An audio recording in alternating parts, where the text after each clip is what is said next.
উপস্থিত আজি এইখন সভাত থকা বিশিষ্ট ব্যক্তিসকল, এইখন বিদ্যালয়ৰ অধ্যক্ষ তথা অতি মৰমৰ ছাত্ৰ জাকিৰ হুছেইন, এইখন বিদ্যালয়ৰ মেনেজিং ডিৰেক্টৰ প্ৰমুখ্যে বিভিন্ন শিক্ষাগুৰুসকল, উপস্থিত এই অঞ্চলৰ ৰাইজ তথা আইমাতৃসকল, মই প্ৰথমতে শিক্ষাৰ অধিকাৰ এই সম্পৰ্কত দুটামান কথা কম। আমাৰ সংবিধান প্ৰদত্ত কিছুমান অধিকাৰ আছে, সেই অধিকাৰবিলাক থকা কাৰণে আমি এই ভাৰতবৰ্ষত নিজৰ মতে চলিব পাৰিছোঁ। তাৰে এটা হ'ল শিক্ষাৰ অধিকাৰ। এই শিক্ষাৰ অধিকাৰ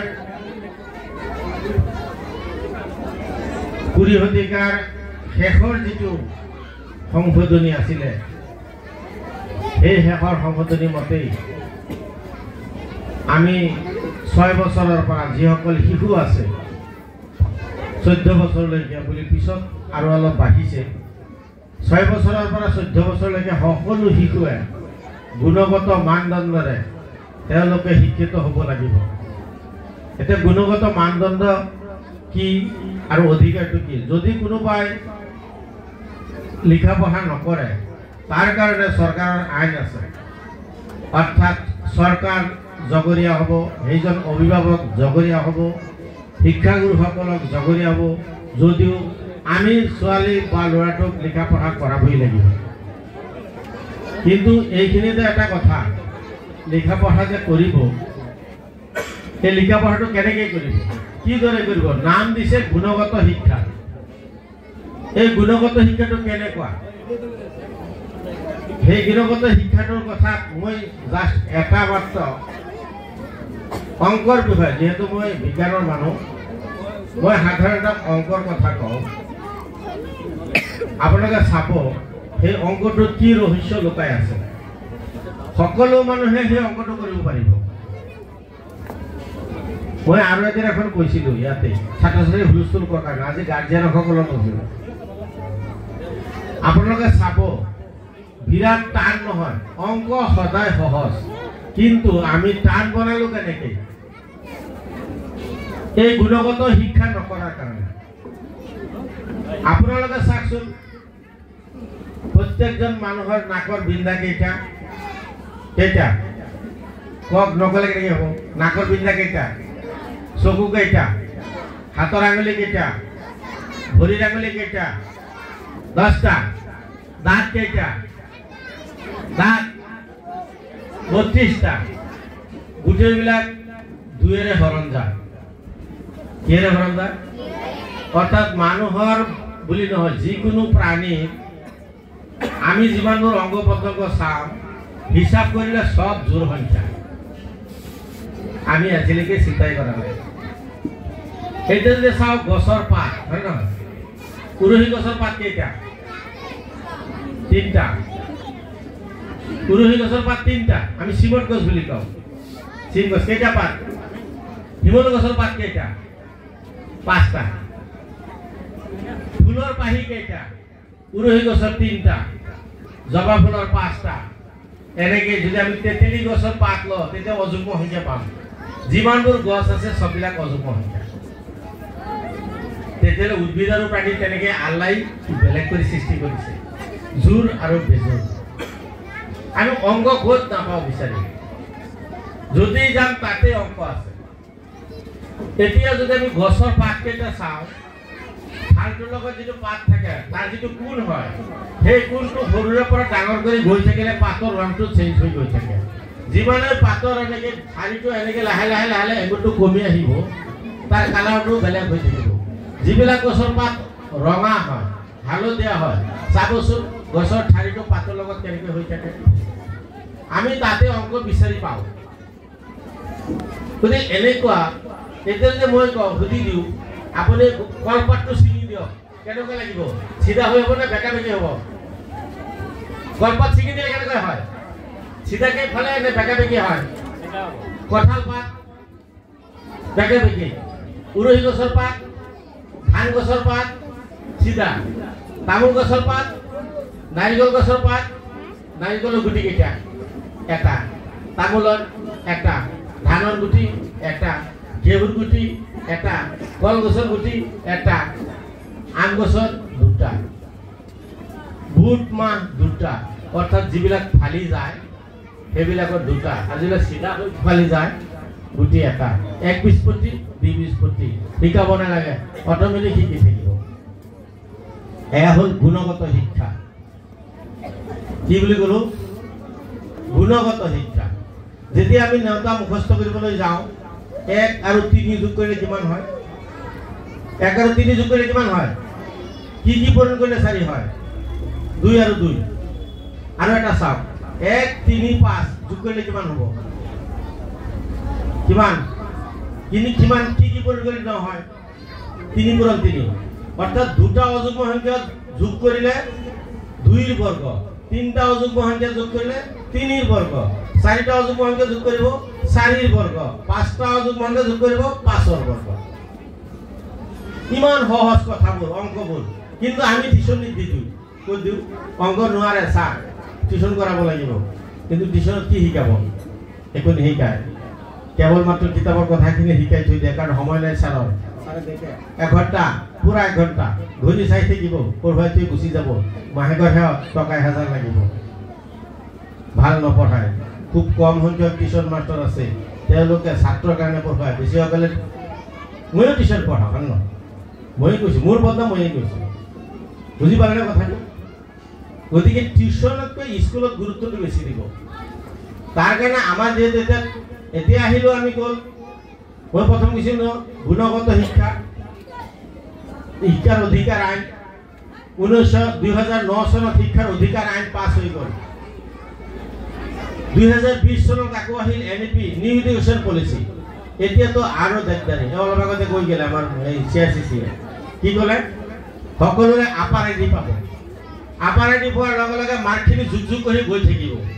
কেৱল যে মই ক'লে 10লৈ টিউচন দিম, 9ত জোৰ দিম, নহ'ব। একেবাৰে মাৰ্কখিনি যোগ হৈ থাকিব। হায়াৰ ছেকেণ্ডেৰীত গোটেই মাৰ্কখিনি একেলগে এণ্ট্ৰি হ'ব, পিছত তাৰ ৰিজাল্ট হ'ব।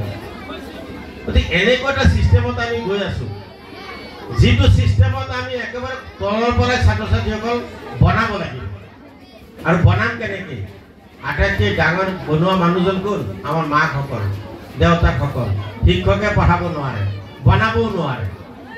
মই সেইদিনাখনো কৈছিলোঁ, আজিও কৈছোঁ, 3টা বস্তু বাদ দিয়ক। কি কি? ছাত্ৰ, টিচাৰ আৰু অভিভাৱক। হ'বনে? হ'ব নেকি? কি তাত যোগ কৰিব দিলোঁ? টিচাৰ, ছাত্ৰ, মাক দেউতাক। কেইজন হ'ল? 3জনৰ লগত আৰু এটা বস্তু যোগ কৰি দিব লাগিব। সেইটো কি? নহয়, ঘৰুৱা পৰিৱেশ আৰু স্কুলৰ পৰিৱেশ। আমাৰ এইখন স্কুলৰ পৰিৱেশ যদি ভাল নহয়, ইয়াতে ছাত্ৰ নাহিব। আৰু ছাত্ৰক ভাল কৰিবলৈ হ'লে শিক্ষকক ভাল মাষ্টৰ নালাগে, কোনো ভাল টিচাৰৰ দৰকাৰ নাই। লাগিব কি? ভাল পৰিৱেশ আৰু এজন ভাল গাইড দিব পৰা মানুহ হ'ব লাগিব। যিজন মানুহে গাইড দিব পাৰে, যিজন মানুহে কথাখিনি গুৰুত্ব দি ক'ব পাৰে, সেই গাইডৰ বহুত বেছি দৰকাৰ আছে। এতিয়া মোৰ ল'ৰাটো ইঞ্জিনিয়াৰ হ'ব, ছাপ'জ মই যিজন শিক্ষকৰ তাত পঢ়িব দিলোঁ, সি ইঞ্জিনিয়াৰ বুজি নাপায়। মই এইখিনিতে এটা সৰু ঘটনা কওঁ, মোৰ জীৱনৰ এটা ঘটনা কওঁ। 1992 চনত মই ইয়াতে চাকৰি পালোঁ। তাৰ আগত 1989ত মই এখন জোৰ কৰি মোক এখন ভেঞ্চাৰ স্কুলত সোমোৱাই দিছিলোঁ। আমাৰ লোকেল মানুহবিলাকে কৈছে, তই BSc পৰীক্ষা দি আহিলি যেতিয়া এখন ভেঞ্চাৰ স্কুলত তই মাষ্টৰ কৰিবই লাগিব। উপায় নাই, গাঁৱৰ মানুহে ধৰিলে যেতিয়া মই আৰু এৰিব নোৱাৰিলোঁ। তাতে এজন ছাত্ৰ, নাছিৰুদ্দিন নাম আছিলে। এই ছাত্ৰজনে অংকত, মই পঢ়োৱা অংকবিলাক খুব ভাল পালে। ভাল পোৱাৰ পিছত অসমৰ ভিতৰত মেট্ৰিক পৰীক্ষাতে অসমৰ ভিতৰত হায়েষ্ট নম্বৰ পালে অংকত, একদম হায়েষ্ট মাৰ্ক। তাৰ দেউতাক আছিল লিখা পঢ়া নজনা মানুহ, মাক আছিল লিখা পঢ়া নজনা মানুহ। এই ইঞ্জিনিয়াৰ মানুহবিলাকৰ চাকৰি নহয় বাবে কৈছে মোৰ ল'ৰাক মই ইঞ্জিনিয়াৰ নপঢ়াওঁ, লাগিলে BSc পঢ়াওঁ কিন্তু ইঞ্জিনিয়াৰ নপঢ়াওঁ। কিন্তু ল'ৰাজনে ইঞ্জিনিয়াৰ পঢ়িবই। তেতিয়া কি কৰিলে, মোক ধৰিলে সেই ল'ৰাটোৱে, আপুনি যিকোনো প্ৰকাৰে মোৰ দেউতাকক মান্তি কৰা, হায়াৰ ছেকেণ্ডেৰী পৰীক্ষা দিলে মই ইঞ্জিনিয়াৰিং টেষ্ট দিম আৰু চিট মই পামেই। ইঞ্জিনিয়াৰিং টেষ্ট দিলে, অসমৰ ভিতৰত 5th পজিশ্যন হ'ল। তেতিয়া তেওঁক চইচ কৰিবলৈ দিলে, আপুনি যিটো চইচ কৰে তুমি সেইটোৱেই তুমি পাবা। পিছত মোক আহি সুধিলে, ছাৰ এতিয়া মই কি চইচ কৰিম কওক, ইঞ্জিনিয়াৰে কি কি ডিপাৰ্টমেণ্ট আছে? আপুনি চিন্তা কৰক 1992ৰ কথা, আজিৰ কথা নহয়, কিমান বছৰ আগৰ? 32 বছৰ আগৰ কথা। তেতিয়া মই কৈছিলোঁ তুমি কম্পিউটাৰ ইঞ্জিনিয়াৰ পঢ়া। তেতিয়া সব মানুহে বুজিব এই কম্পিউটাৰ কিনো। তেতিয়া কম্পিউটাৰৰ দূৰৰ কথা টিভি অহা নাই, মানুহৰ ঘৰত টিভিয়ে অহা নাই। তেতিয়া কম্পিউটাৰৰ কথা মই কৈছোঁ যে তুমি কম্পিউটাৰ ইঞ্জিনিয়াৰিং পঢ়া, তোমাৰ ফিউচাৰ ভাল হ'ব। তেতিয়া কি কৰিলে, দেউতাকে মোৰ লগত বহুত ডাঙৰ কাজিয়া মানে এনেকুৱা কাজিয়া, মোৰ লগত কথা বতৰা বন্ধ কৰি দিছে। মই নিজে গৈ পেলাই গুৱাহাটী ইঞ্জিনিয়াৰিং কলেজত গৈ পেলাই এডমিশ্যন দিলোঁ। তেওঁ শিলচৰ মেডিকেল কলেজত চিট পালে। বেচেলৰ অফ ইঞ্জিনিয়াৰ হোৱাই নাই, তাৰ আগতে তেওঁ চাকৰি পালে, তেজপুৰত জইন কৰিলে BE পাছ কৰাৰ আগতে। চাকৰিত জইন কৰাৰ পিছতে কেইদিনমানৰ পিছত আকৌ এন্ট্ৰেন্স দিলে, বোলে মাষ্টাৰ অফ ইঞ্জিনিয়াৰ চিট পালোঁ। ছাৰ মই কি কৰিম? বোলে এই চাকৰি বাদ দে, মাষ্টাৰ অফ ইঞ্জিনিয়াৰ। বোলে ইঞ্জিনিয়াৰ মানুহে চাকৰি নাপায়, আপুনি চাকৰি বাদ দিব দিছে। মই বোলো বাদ দে। চাকৰি বাদ দিলে, দি পেলাই মাষ্টাৰ অফ ইঞ্জিনিয়াৰ পঢ়িলে। পঢ়াৰ পিছতে তেওঁৰ বেংগালুৰুত এপইণ্টমেণ্ট হৈছে, মাষ্টাৰ ডিগ্ৰী কমপ্লিট কৰাৰ 4 মাহ আগত। আৰু তেতিয়া মই যিমান তেতিয়া দৰমহা পাওঁ তাৰ 4 গুণ দৰমহা পায়। তেওঁ কোম্পানী এটা গাড়ী দিছে, এজন ড্ৰাইভাৰ দিছে আৰু এটা ধুনীয়া ঘৰ দিছে তাত থকা। আৰু সেইজনক গোটেই পৃথিৱী ঘূৰাইছে। এতিয়া সেইজন আমেৰিকাত প্ৰতিষ্ঠিত বিজ্ঞানী। কি আছিল তাৰ মাক?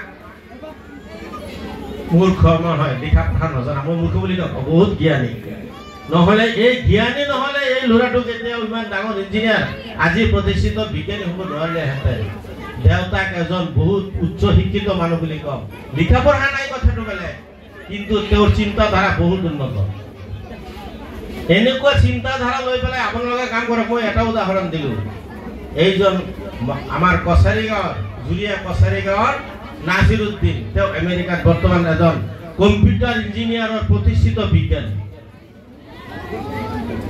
এয়া হ'ল মাকৰ কথা ক'লো, মাকজনে কেনেকে লিখা পঢ়াত ডাঙৰ কৰিলে, লিখা পঢ়া একেবাৰে নজনা মানুহ। দ্বিতীয় আৰু এটা উদাহৰণ দিওঁ, তেওঁৰ ঘৰ মাহেৰিপাৰ, নাজনীন ইয়াছমিন বুলি কয়, চাইণ্টিষ্ট, ঈশ্বৰ বিজ্ঞানী। তেওঁ কথা ক'ব নোৱাৰে ভালদৰে, কাণেৰে কম শুনে। যেতিয়া মোৰ ওচৰত পঢ়িবলৈ আহে, তাৰ ভণ্টিক লৈ আহে, আহি পেলাই কয়, ছাৰ মই ইমান পঢ়িব নাজানো, শুনো, আপুনি তাক ভালদৰে বুজাই দিয়ক, ই মোক বুজাই দিব। তেনেকে বুজি গ'ল। দেউতাক কেনেকুৱা, এই দুয়োটাকে গাড়ী ভাড়া কৰি লৈ মোৰ উপহিত গুচি আহে। আৰু গোটেই তেওঁৰ যিমান কাম আছে কাম বন কাটি কৰি থলে বোলে ৰূপহীত আহিবই। এই ছোৱালীজনীৰ কাৰণে গুচি আহে। ছোৱালীজনী কয় খাইৰুল ছাৰৰ তাত যোৱাকৈ, খাইৰুল ছাৰেহে মোক বুজাই দিব পাৰিব। অৰ্থাৎ তেওঁ বুজি নাপায়, কথা ক'ব নোৱাৰে, কাণেৰেও নুশুনে, মাষ্টৰ কষ্ট হ'ব তেনেকুৱা ছোৱালীক পঢ়াবলৈ। মই এই তাৰ ইচাৰা এইবিলাক বুজি পাওঁ, বুজি পোৱাকৈ এনেই পঢ়ালোঁ। পিছত যিদিনাখন এপইণ্টমেণ্ট হ'ল, লগে লগে মোক ফোন কৰিছে, খাইৰুল ছাৰ মই এপইণ্টমেণ্ট পালোঁ। ক'ত? বোলে ইছৰোত বিজ্ঞানী হিচাপে। আৰু যিটো চন্দ্ৰায়ন 3 ছাকচেছফুলি চন্দ্ৰত পঠিয়াইছে আমাৰ ভাৰতবৰ্ষৰ পৰা, সেই টিমটোৰ ভিতৰত তেওঁ এগৰাকী বিজ্ঞানী। যিদিনাখন সম্বৰ্ধনা অনুষ্ঠান হ'ল, এনেকুৱা মিটিং চলি আছে, তেওঁ সম্বৰ্ধনা জনাইছিল। এইখিনিতে দেখিলে মই নামি আহি আছোঁ, ইয়াৰ পৰা নামি গৈ পেলাই মোক আদৰি আনিছে। এয়া হ'ল শিক্ষাগুৰু আৰু ছাত্ৰৰ সম্পৰ্ক। গতিকে মই যে কৈছিলোঁ 3টা সম্পৰ্ক লাগিবই, কি কৈছিলোঁ? অভিভাৱক লাগিবই, কষ্ট কৰিবই লাগিব, যিমান পৰা যায় সিমান। 2 নম্বৰ কৰিব লাগিব কোনে? ছাত্ৰই নিজে কষ্ট কৰিব লাগিব। 3 নম্বৰত কোনে কষ্ট কৰিব? শিক্ষাগুৰুসকলে। তেওঁক নিজৰ কন্যা নহয়, নিজৰ ল'ৰা নহয়, ভায়েক নহয়, বন্ধু যিমান উপাধি আছে সববিলাক দিলেহে সেইজন ছাত্ৰ শিক্ষকৰ কাৰণে আপোন হ'ব। শিক্ষকসকলে কেৱল পঠালেই নহ'ব, শিক্ষকসকলে সেই ছাত্ৰজনক নিজৰ আপোন কৰি ল'ব লাগিব। মোৰ এটা সৰু কথা কওঁ, 3-4 দিনৰ আগৰ কথা। এজনী ছোৱালী হায়াৰ ছেকেণ্ডেৰী ফাৰ্ষ্ট ইয়েৰত পঢ়ে, ফোন কৰি ক'লে, ছাৰ বোলে কোনে কৈছ? বোলে আপুনি মোক চিনি নাপালে? বোলে আপোনাৰ মইনা। কি ক'লে? মই আপোনাৰ মইনা বুলি কৈ দিলে। মই হাঁহিলোঁ। সম্পৰ্কটো তেনেকুৱা হ'ব লাগিব। অৰ্থাৎ সেই ছাত্ৰজনে কেনেকৈ বিচাৰে, এটাই কয় ছাৰ মই আপোনাৰ পাৰ্টনাৰ। কি কৈ দিয়ে? মই আপোনাৰ পাৰ্টনাৰ বুলি কৈ দিয়ে। এজনে কয় ছাৰ আপুনি মোৰ বছ। বছ বুলি মাতি থাকে, ছাৰ বুলি নামাতে। যিজনে বছ বুলি মাতে তেওঁ 9ৰ পৰা মদ খোৱা আৰম্ভ কৰিছিলে। মদ আৰু ভাং দুয়োটাই। সেইদিনৰ পিছত ড্ৰাগছ খালে। যেতিয়া মই গম পালোঁ ল'ৰাটোৱে মদ খাবলৈ লৈছে, তেতিয়া মই মাতি আনি তাক কৈছোঁ, বহুত পিছত মই ল'ৰাটোক মেট্ৰিক পাছ কৰাই দিলোঁ। তাৰ পিছৰ পৰা চব এৰি দিলে। গতিকে শিক্ষক আৰু ছাত্ৰৰ সম্পৰ্কটো তেনেকুৱা হ'ব লাগিব। মাক দেউতাকে সেইদৰে মানিব লাগিব যে আমাৰ কাৰণে ভাল কৰিছে। এতিয়া আহোঁ ক'ত আমাৰ যিসকলে এইবাৰ মেট্ৰিক পৰীক্ষা দিব। মেট্ৰিক পৰীক্ষাটো হ'ল গোলা খোৱা পৰীক্ষা। মই গোলা খোৱা পৰীক্ষা বুলি কওঁ, কাৰণ ইয়াত কোনো কাম নাই, কেৱল মাত্ৰ এডমিশ্যনৰ কাৰণে দৰকাৰ, বাকী কাৰণে নাই। কিন্তু ভৱিষ্যত প্ৰতিযোগিতাৰ দৃষ্টি থাকিবলৈ হ'লে ভালদৰে লেখা পঢ়া কৰিবই লাগিব। কাৰণ প্ৰতিযোগিতা হ'বই। মেট্ৰিক পাছ কৰাৰ পিছতহে প্ৰতিযোগিতা আৰম্ভ হয়। প্ৰথমতে হ'ল ছিট ল'বলৈ, 2 নম্বৰ হ'ল ছিট যেতিয়া ল'ব তেতিয়া ছাত্ৰবিলাকৰ লগত এজনৰ আনজনৰ .1, .2, .3 কাৰণেই ছাত্ৰবিলাকে তললৈ যোগ পাব লগা হয়, ওপৰলৈ উঠিব নোৱাৰে। তেতিয়া ইমানেই প্ৰতিযোগিতা হয় যিটো প্ৰতিযোগিতা আমি কল্পনা কৰিব নোৱাৰোঁ। সামান্য নম্বৰৰ কাৰণে প্ৰতিযোগিতা হয়। আৰু তেতিয়া কি কৰিব? এতিয়া যদি সেই অভ্যাসটো গঢ়ি নুঠে তেতিয়াহ'লে সেই প্ৰতিযোগিতাত তেওঁলোকে তিষ্ঠিব নোৱাৰিব। সেইকাৰণে এতিয়াৰে পৰাই, এতিয়া যিহেতু বেছি দিন সময় নাই, এতিয়াতো ডিটেইলছ পঢ়িব নোৱাৰিব।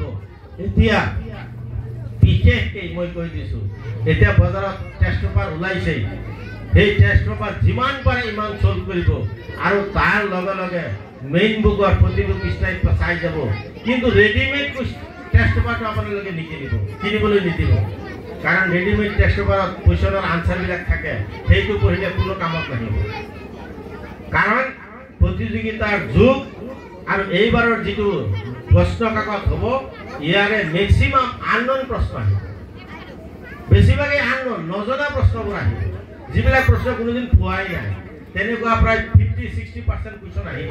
কিন্তু যিবিলাক কুৱেশ্যন আছে সেইবিলাকেই আনচাৰ সেইবিলাকেই হ'ব, কিন্তু কুৱেশ্যনবিলাক নতুন হ'ব। আনচাৰবিলাক জানিব কিন্তু কুৱেশ্যনবিলাক নাজানে। তেনেকুৱা প্ৰশ্ন যেতিয়া আহিব তেতিয়া সি আগত যে প্ৰশ্ন পঢ়িছিলে কি আহিল, ধৰিলোঁ ফুলৰ এপাৰ্টি দীঘত কি কৰা ছবি আঁকি বস্তুখিনি দেখুৱাই দিয়া। প্ৰশ্নটো কি দিলে, তুমি এটা ফুলৰ ছবি আঁকা আৰু পুংকেহাৰৰ অংশ দুটা দেখুৱাই দিয়া। 2 নম্বৰ দি দিলে। ইটো ভাবিছিলে মই দীঘছেটহে পঢ়ি গৈছিলোঁ, আহিলে ফুলৰ ছবি, দীঘছেট নাই। আৰু দিছিলে বিভিন্ন অংশ দেখুওৱা। এতিয়া কি দিলে, মাত্ৰ পুংকেহাৰৰ অংশ দুটা দেখুৱাব দিছে। প্ৰশ্নটো কমন কৰা নাই। এতিয়া কেনেকৈ কমন কৰিব? যেতিয়া কুৱেশ্যন বহুত ডিছকাশ্যন কৰিব, যেতিয়া তেওঁ মেইন বুকৰ লগত সেই কুৱেশ্যনৰ জড়িত কৰিব, তেতিয়া দেখিব যে প্ৰশ্নবিলাক অলপ উলট পালট আছে। আগৰ দৰে প্ৰশ্ন নাই, প্ৰশ্নবিলাক বহুত ডিফাৰেঞ্চ হৈ গৈছে। কিন্তু যদি ৰেডিমেড টেষ্ট পেপাৰৰ আনচাৰটো পঢ়ি দিয়ে তেতিয়া কিন্তু তেওঁলোকে এইবিলাক আনচাৰ পৰীক্ষাত দিব নোৱাৰিব। আৰু যিটো পাৰে পিছত হায়াৰ ছেকেণ্ডেৰী লেভেলত যিটো বেছিক কুৱেশ্যন আহিব, সেই কুৱেশ্যনৰ লগত এতিয়া এডজাষ্ট হ'ব পাৰিব। যিহেতু সময় গুচি গ'ল, বেছিক কুৱেশ্যন পঢ়া নাই, কিতাপ ৰিডিং দিয়া নাই, কিতাপ 5 বাৰ 10 বাৰ পঢ়া নাই, এতিয়া তেওঁলোকক আৰু সেই কথাটো কৈ লাভ নাই যে কিতাপ মেইন বুকটো পঢ়ি দিয়ে, কাৰণ তেওঁ অভ্যাস নহ'ব।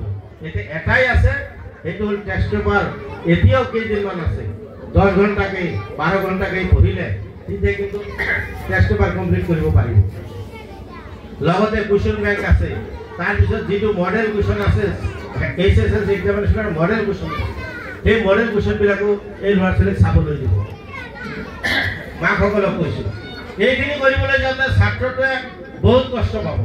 আৰু সেই কষ্ট পোৱাৰ কাৰণে তেওঁৰ স্বাস্থ্যটো বেয়া হৈ যাব আৰু খোৱা বোৱাৰ অলপ যত্ন ল'ব লাগিব ডাক্তৰ বা হেৰিৰ লগত আপোনালোকে যোগাযোগ ৰাখিব যাতে তেওঁ এইকেইদিন জ্বৰ নহয় চৰ্দি নহয় কাহ নহয় কোনো এটা বেমাৰত নোভোগে কাৰণ 2 ঘণ্টা সময়ৰ বহুত দাম আছে গতিকে মোৰ অনুৰোধ আপোনালোকৰ 1 নম্বৰ ছাত্ৰজনৰ স্বাস্থ্যৰ প্ৰতি নজৰ ৰাখিব প্ৰত্যেকটো মুহূৰ্তত দ্বিতীয় হ'ল খোৱা বোৱাৰ প্ৰতি নজৰ ৰাখিব তৃতীয় হ'ল তেওঁ লিখা পঢ়া কেনেকৈ কৰিছে সেই তাৰ ওপৰত চাব আৰু মোবাইলটো কমপ্লিটলি অফ কৰি দিব যিমানে যিয়ে নকওক কিয় যে মোবাইলৰ প্ৰশ্ন বহুত আহিব এতিয়া মোবাইল ইউজ কৰিব নিদিব লাগিলে মোবাইল আপুনি চাই থাকক বেলেগ এজন শিক্ষক ৰাখি দিয়ক তেওঁ চাই পেলাই মোবাইলৰ কথাখিনি কৈ দিব মোবাইল ইউজ কৰিবলৈ নিদিব গতিকে মই আৰু বেছি নকওঁ কিন্তু হায়াৰ ছেকেণ্ডেৰীটো ছাত্ৰৰ কাৰণে প্ৰতি বহুত গুৰুত্বপূৰ্ণ যিসকল কেণ্ডিডেটৰ ল'ৰা ছোৱালী মেট্ৰিক পৰীক্ষা দিব আপোনালোকৰ কি আশা নাজানো কিন্তু হায়াৰ ছেকেণ্ডেৰী মেট্ৰিক পাছ কৰাৰ পিছতেই বহুত জিৰণি ল'বলৈ নিদিব ষ্টাৰ্ট কৰি দিয়ক লগে লগে কিতাপ দিয়ক আৰ্টছত পঢ়িব খুজিছে আৰ্টছতে পঢ়ক ছায়েন্সত পঢ়িব খুজিছে ছায়েন্সতে পঢ়ক কিন্তু কিতাপ ষ্টাৰ্টিঙতে ল'ব আৰু ষ্টাৰ্টিং ৰেষ্ট ইয়াৰ নাই ইয়াত কোনো ৰেষ্ট কেতিয়া ল'ব হায়াৰ ছেকেণ্ডেৰীত ভাল ৰিজাল্ট কৰি পিছত ৰেষ্ট ল'ব এইখিনিতে মই সৰু এটা কথা কৈ শেষ কৰি দিম কথাটো হ'ল যে এজন ছাত্ৰ নাম হ'ল নামটো মই পাহৰিলোঁ কিন্তু মই শিক্ষকজনক চিনাকি কৰিছোঁ চাইদৰীয়া LP স্কুলৰ প্ৰধান শিক্ষক আছিল ব্ৰজেন ৰয় সেই ব্ৰজেন ৰয়ৰ ল'ৰা মেট্ৰিকত যেনে তেনে ফাৰ্ষ্ট ডিভিজন পাইছে ষ্টাৰ পোৱা নাই কিন্তু তেওঁ কি কৰিলে ব্ৰজেন ৰয় আকৌ মোৰ অতি ঘনিষ্ঠ বন্ধু হোৱাৰ কাৰণে কি হ'ল তেওঁ ৰামানুজনত এডমিশ্যন ল'লে লোৱাৰ পিছত মোক কয় অলপ মোক ক'বচোন ছাত্ৰজনৰ লগত অলপ মই কানেকশ্যন কৰি দিয়ক ছাত্ৰক ক'লোঁ তই ৰেষ্ট নল'বি কোনোদিন এখন ৰেষ্ট ল'ব নালাগে প্ৰথমৰ পৰা ষ্টাৰ্ট কৰি যা যি আছে চব পঢ়ি যাবি আৰু তেনেকেই পঢ়াৰ পিছত হায়াৰ ছেকেণ্ডেৰী ষ্টেণ্ড কৰিলে বুজি পালেনে ষ্টেণ্ড কৰি দিলে আৰু লগে লগে মেডিকেলত চিট পাই তাত ডাক্তৰ হৈ ওলাই আহিব তাৰমানে ঠিক তেনেকুৱাই কোনো কাকো পঠাব নালাগে নিজে নিজে পঢ়ি পাব গতিকে আমি ইমান টেনশ্যন ল'ব নালাগে ছাত্ৰসকলক ফেচিলিটি দিয়ক ছাত্ৰসকলক চাই থাকক চোৱা চিতা কৰি থাকক গাইড দি থাকক কোনো অসুবিধা নাই তেওঁলোকে তেওঁলোকৰ পন্থাটো উলিয়াই ল'ব কেৱল মাত্ৰ এজন ভাল গাইড আপোনালোকে চিলেকশ্যন কৰি ল'ব আমাৰ ইয়াত বহুত গাইড আছে বহুতে গাইডেন্স দিব পাৰে এই আমাৰ মণ্ডল ছাৰ উপস্থিত আছে বহুত ধুনীয়া গাইড দিয়ে মণ্ডল ছাৰ আমাৰ জ্ঞান বিকাশ বিদ্যালয় আমাৰ এনামুল ছাৰ আছে তাতে গাইড দিবলৈ আমাৰ এই আমাৰ আৰু এজন ছাৰ আছে নতুনকৈ কিছু খুলিছে যদিও কিন্তু তেখেতো এজন ভাল গাইড দিব পাৰে ধুনীয়াকৈ গাইড দিব পাৰে কেৱল মাত্ৰ এজন গাইডৰ দৰকাৰ আছে বাকী কোনো টিউশ্যনৰ দৰকাৰ নাই মই আপোনালোকক সঁচাই কৈছোঁ আৰু যদি তলৰ শ্ৰেণীৰ ছাত্ৰ ছাত্ৰী আছে তেতিয়া হৈ একেই কণ্ডিশ্যন একেবাৰে মেইনটো ঠিকছে পঢ়িবলৈ দিব কোনো কুৱেশ্যন আনচাৰ লিখিব নালাগে তেওঁ নিজে কুৱেশ্যন দিব বহুত কুৱেশ্যন দিব আনচাৰ তেওঁলোকে নিজে লিখক কাৰণ এইটো মই মোৰ কথা কোৱা নাই এই যে ইছৰোৰ চাইণ্টিষ্ট হৈছিল যে তেওঁৱে মোক শিকাই দিলে যেতিয়া পঢ়াইছিলোঁ মই তেওঁৰ খাতাত নোট লিখিব দিছিলোঁ মই নোটটো লিখি দিওঁ বোলে ছাৰ আপুনি আনচাৰ লিখিব নিদিব আপুনি মোক কুৱেশ্যন দিব আনচাৰ লিখাৰ দায়িত্ব মোৰ সেইদিনাখনে মই মোৰ চেঞ্জ হৈ গ'ল মানসিকতা মই নোট দিয়া বাদ দিলোঁ ছাত্ৰ ছাত্ৰীকেইটা নোট দি দিওঁ সেয়া ক'লোঁ গতিকে মই বহুত কথা কৈছিলোঁ সময় বহুত ল'লোঁ আপোনালোকৰ মূল্যৱান সময় তথাপিও মই আপোনালোকৰ লগত ক্ষমা বিচাৰিছোঁ গতিকে মই এইখিনি ক'লোঁ কোৱাৰ পিছত মোৰ কাৰণে দোৱা কৰিব মোৰ স্বাস্থ্যটো যাতে ভাল থাকে ছাত্ৰ ছাত্ৰীৰ লগত যাতে সম্পৰ্ক ৰাখিব পাৰোঁ লগতে পুনৰবাৰ গণৰাজ্য দিৱসৰ শুভেচ্ছা জ্ঞাপন কৰি মোৰ কথাখিনি ইমানতে সামৰিছোঁ ধন্যবাদ ধন্যবাদ থাকিল।